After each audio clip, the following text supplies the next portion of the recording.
Well, as the calendar turns, we are invited to press the reset button and to shed the old, step into the new. Energy cleansing, it's an ancient practice of purifying our environment and our aura, and it offers a profound way to really usher in the new year with clarity, with purpose and intention.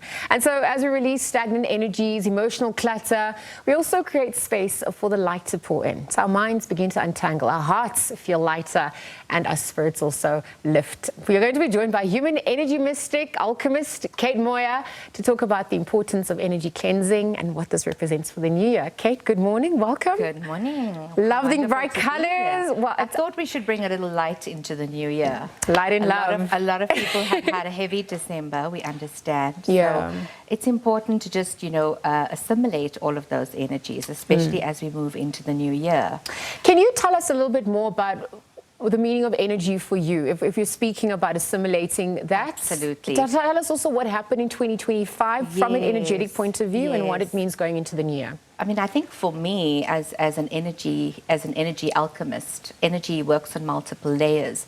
So I'm dealing with energy on an emotional energy level, on a body energy level, on a spirit energy level, and a culmination of all of these working together. So when I do what I call a clearing of the body, it's not just working at the physical level. So it's a multidimensional kind of energetic approach that really looks at the spirit as the core.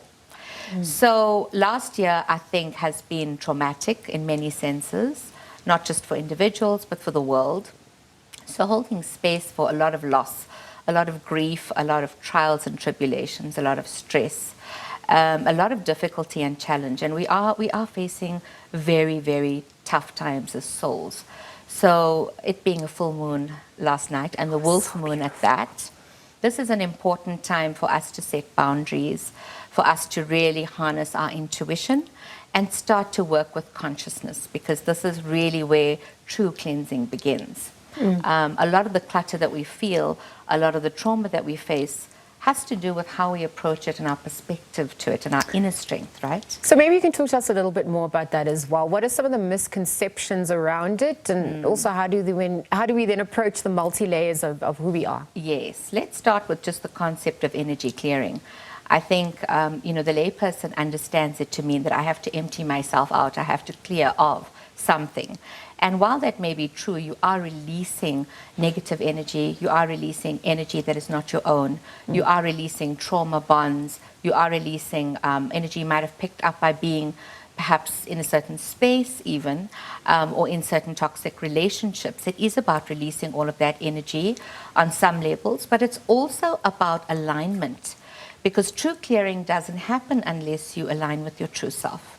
So this is why I talk so much about the inner wisdom, and that path being of finding your own authentic voice. So 2026 is truly about gravitating towards fiercely your true authentic self, which is truly understanding who am I at my core, without the ego identity, without the definition that the world has placed on me, truly trying to understand the truth of who you are. And the reality is that we are souls living a human experience. And when we understand that we are energy beings and infinite energy beings, then we move differently, we clear our energy differently. Well, I thank you for that context. It's so important, because I actually wanted to get into how it manifests. If we're looking at stress, if we're looking at our thoughts, if we're looking at our spirit as well. Tell us about what you've witnessed with working with people, the tiredness, the negative thoughts as well. Even your environment, what role that plays. Yes, let's talk about the mind. I mean, it's a vast subject. Sure. So I think we all struggle, right, with thoughts, with negative thoughts, sometimes thoughts that are not our own, and a racing mind, especially if we're stressed. And the mind gets wired and it runs on autopilot.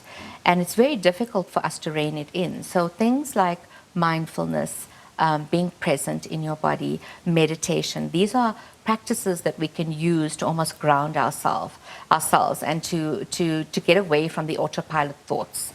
Our thoughts usually are coming from the external environment. They're usually coming from past trauma. They're usually coming from beliefs that we've been raised with, that we've been sometimes brainwashed with, that are not always our own. And we become very attached to our thoughts. We think we are our thoughts, and we actually aren't. our thoughts really are a manifestation of a lot of external input, if you will. So to declutter the mind, to still the mind, we have to meditate, we have to walk on the grass, connect with nature, and be present. You'll find, I often talk about people who go jogging, and that's a form of almost, de-stressing the mind. But you'll see a lot of people will run and have their earpods on, and they'll be listening to music, or they'll be running and having a chat with a friend while they're running. And what you'll see is that they're not present in their bodies in that moment. So can we truly, when we are with people, be fully present and not have a second conversation happening in our minds, and really be present with the person, and really be present even if we're out, especially when we're out in nature.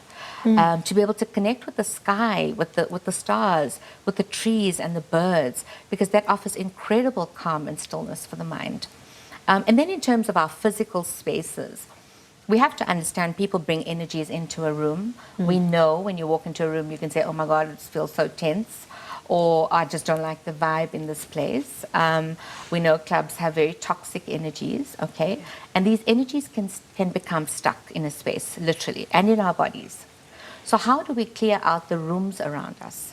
How do we create light? How do we smoke out spaces? Because this is an important question, and everybody can use a different modality for doing that. Okay. Crystals help to clear out energy. They bring in a new vibration. So it is about altering. I think in terms of space, we're talking about altering the frequency of a room. Sure. Thank you for that reminder. I'm even just looking at all of this within, and looking at the power of forgiveness of yourself and others. What role does that also play, given the hurts and the trauma that we face, but also choosing to move on? That's such a tough one. Forgiveness is the kind of energy that can, well, the lack of, shall I say, can really create a sense of stuckness within the self. And what we're doing when we are not forgiving is we are living in the past to some extent. So it's a replaying of punishing thoughts of the past hurt that keep us in that pain state and keep us in a state of not wanting to forgive. So I have two thoughts about forgiveness. The one is that I think if one is healed enough and one is ready enough to cross that threshold of forgiveness, and one has processed and worked through those emotions, then by all means forgive. But I'm also cautious to say, don't forgive if you aren't necessarily ready. So forgiveness has two parts to it, and I'll say that, forgiveness is more about the self than about the other person who may have caused you the harm. Sure. So it's an internal process once again, and your own relationship to forgiving somebody who has hurt you has a lot to do with the trauma, and possibly 10 other relationships of people that may have hurt you before that individual, and you may be casting a lot of that emotion onto one person. So it's a complex dynamic, but I think the energy of holding on to certain righteous rage, which is an important aspect that's linked to the forgiveness process, is an important part that I feel really passionately cannot be overlooked in the forgiveness process. Because in order for you to get to that place of I'm ready to release, which is what forgiveness is, I'm ready to release this hurt, I'm ready to release the anger that I feel towards somebody, you also have to have gone through a process of healing. And part of that process involves righteous anger. So there's two sides to the coins. You'll either find somebody will be fully embodying their righteous anger and will stand in that righteous anger and use that righteous anger to empower themselves in a situation where they were disempowered in order to get to a place of forgiveness. Okay? Sure. But if you are the type of person who believes that I have to forgive, maybe because my beliefs say so, my family says so, other people say it's the right thing to do, it's morally correct, and then you overlook that step, what tends to happen is that then you're suppressing your righteous rage. And sometimes righteous anger, if used correctly, can fuel you into the right kind of empowerment action. So we need to be cautious that we're not suppressing that to meet society's needs in regards to forgiveness.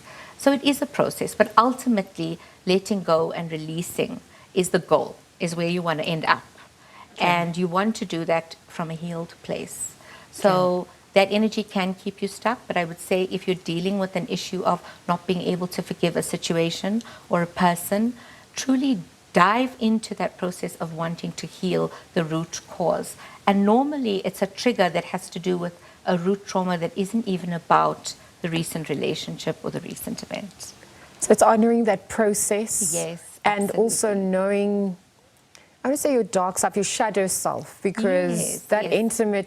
that intimacy is going to help you fully integrate and understand Correct. the duality of it all as well. Absolutely. It's real talk, it's truth talk, because often when we're when we're really consumed by those negative emotions, we tend to play the blame game. This is another important aspect of what's lying underneath the forgiveness dance, right? It's that triangle of I'm either going to play the victim, or I'm going to play the aggressor, or I'm going to play the ever the giver, right?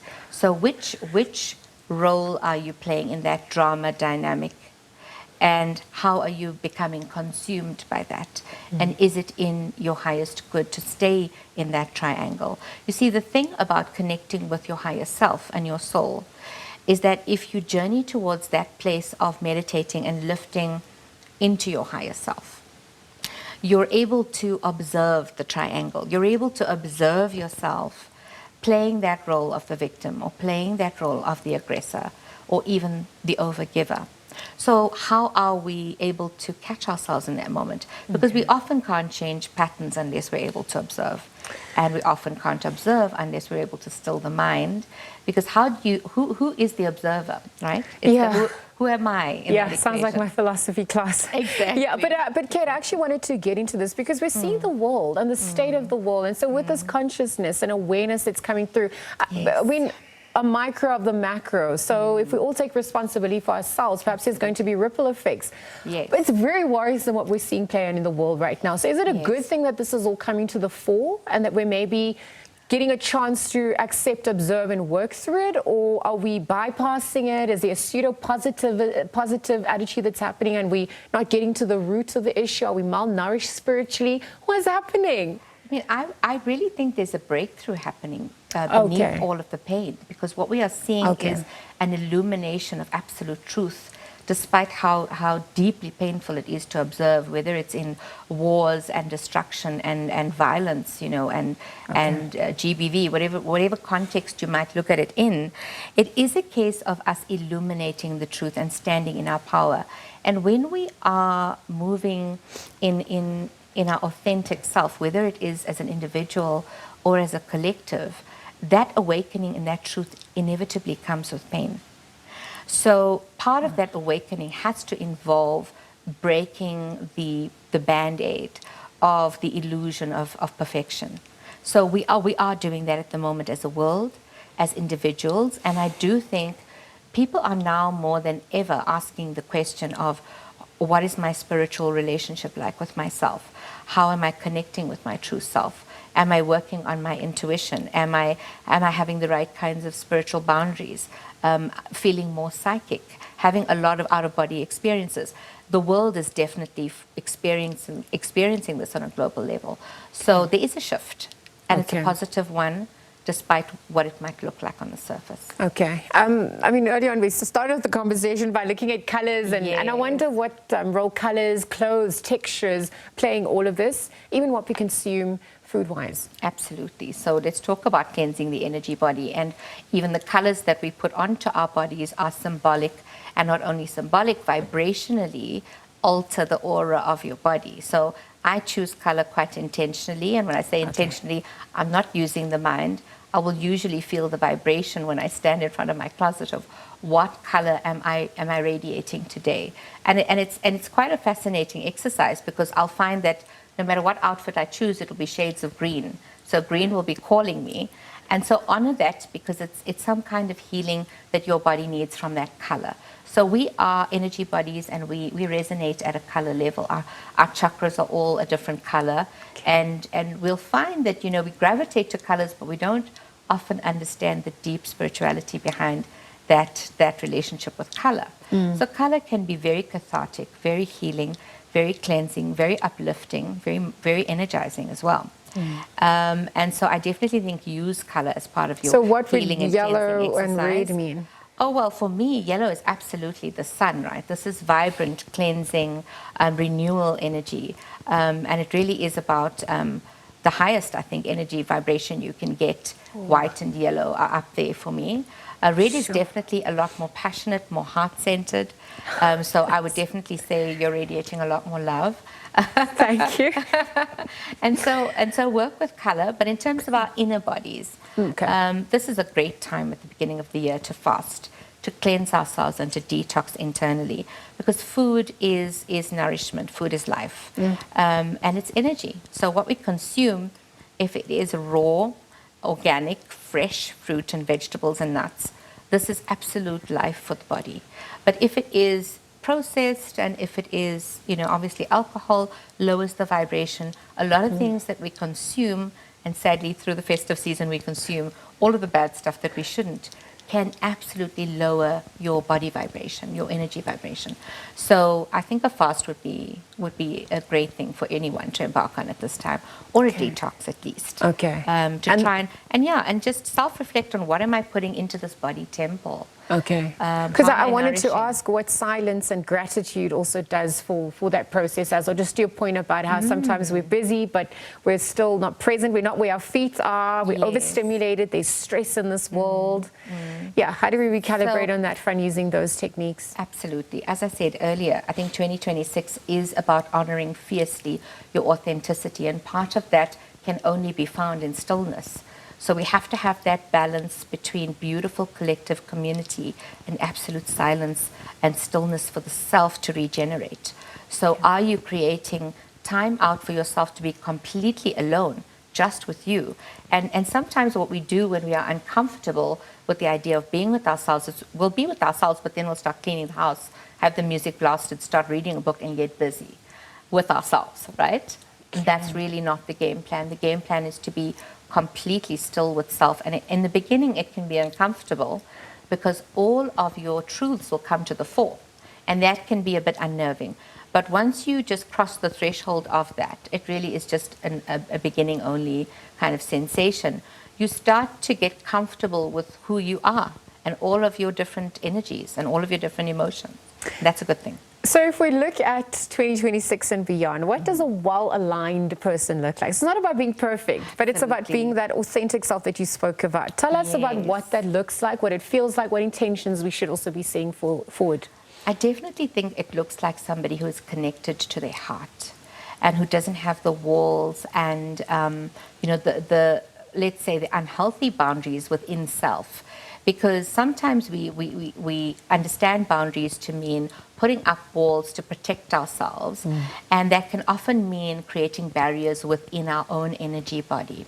So that comes from trauma, it comes from hurt, pain. We think that that's a way of protection, but what we end up doing is creating obstacles to alignment within the energy body. So we want to open up the heart. We want to have all parts of ourselves be more integrated, right? But we don't want any one part of ourselves to start running the show, like the mind or the ego part of ourselves dictating the course of our lives. We want to have balance. We want to be able to observe the mind and go, is this actually coming from my heart? Or is it coming from fear? Is it coming from guilt? Is it coming from shame? What is motivating my movements in life, my behavior, my choices?